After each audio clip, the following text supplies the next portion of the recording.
Hello மக்களே, welcome to Delhi tax. எல்லாருக்கும் happy morning. எனக்கு எபிசோட்லேருந்து ஒரு விஷயம் மட்டும் நல்லாவே புரிஞ்சிருக்கு. இந்த ஃபேமிலி, அதாவது இந்த முத்துமலர் ஃபேமிலி இருக்காங்க இல்லையா, அவங்களுக்கு ஃபினான்ஷியல் சப்போர்ட் எதுவுமே கிடையாது. ஃபினான்ஷியலாக ரொம்ப ஸ்ட்ரகிள் பண்ணுறாங்க. ஊரை சுற்றி, அதாவது கத்தார்லேயும் கடன் இருக்குது, தேனிலையும் கடன் இருக்குது.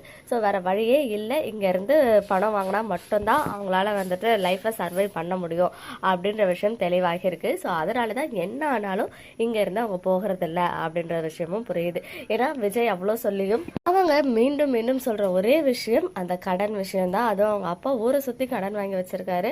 அவர் வாங்கின சொத்தெல்லாம் இவங்க அனுபவிக்கணும், கடனை மட்டும் நம்ம அனுபவிக்கணுமா அப்படின்னு கிருஷ்ணா கேள்வி கேட்கிறாரு.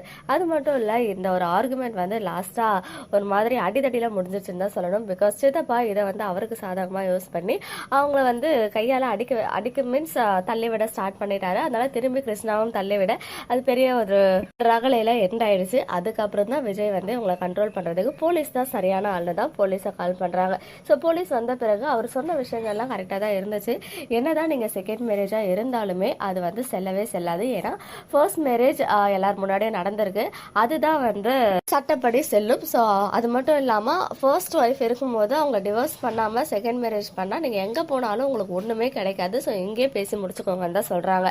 அதுக்கப்புறம் தான் கிருஷ்ணா வந்து எங்க கிட்ட எல்லா ஆதாரமும் இருக்கு அப்படின்னு சொல்லி இந்த மேரேஜ் சர்டிபிகேட்டை காட்டுறாங்க. அப்புறம் தான் வந்து பெரிய குண்டே வந்து அங்கே வெடிக்குது. பிகாஸ் சாரதாமாவுக்கு உங்களுடைய மேரேஜ் சர்டிஃபிகேட் எங்கே ரெஜிஸ்டர் பண்ணிருக்கீங்க அப்படின்னு கேட்கும்போது அந்த மாதிரி எதுவும் பண்ண மாதிரி ஞாபகம் இல்லை, எங்களுக்கு வந்து ஒரு மண்டபத்தில் ஆச்சு, நிறைய பேர் இருந்தாங்க. ஸோ அதுவே ஒரு எப்படி சொல்றது, இவ்வளோ பேர் முன்னிலையில் பண்ணுறதே ஒரு பெரிய ரெஜிஸ்ட்ரேஷன் மாதிரி தான், ஒரு பெரிய ப்ரூஃப் மாதிரி தான். அந்த காலத்தில் ஏது ரெஜிஸ்ட்ரேஷன் அப்படின்ற மாதிரி சாரதாமா சொல்கிறாங்க.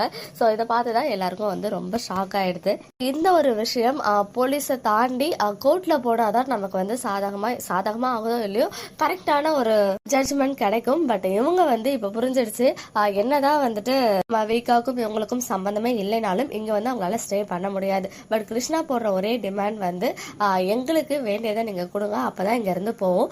அதர்வைஸ் முத்துமலர் வந்து சென்னை ஹவுஸ் அவங்க ரெண்டல்ல இருந்தாங்க இல்லையா, அந்த கீயை கொடுங்க, அங்கேயாவது நாங்க போய் ஸ்டே பண்ணிக்கிறோம் அப்படின்னு தான் சொல்றாங்க. ஸோ அவங்கள பொறுத்த வரைக்கும் அவங்க ஷேரை வாங்கிட்டு இங்க இருந்து கிளம்பிடுவாங்க. இப்போ சாரதாம்மா அண்ட் விஜய் எல்லாரும் சேர்ந்து என்ன முடிவு பண்ண போறாங்க, எப்படி இந்த ஃபேமிலியை வெளியே அனுப்ப போறாங்க, இல்லை இன்னும் கொஞ்ச நாளைக்கு உங்க இங்கே தான் இருக்க போறாங்களா அப்படின்ற மாதிரி ஸ்டோரி லைன் மூவ் ஆக போகுது.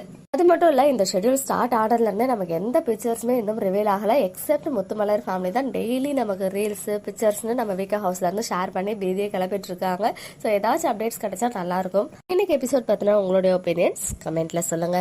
ஓகே மக்களே, நெக்ஸ்ட் வீடியோவில் மீட் பண்றேன். எக்ஸ்க்ளூசிவ் அப்டேட்ஸ்க்கு மறக்காம நம்ம யூடியூப் சேனலை சப்ஸ்கிரைப் பண்ணிக்கோங்க.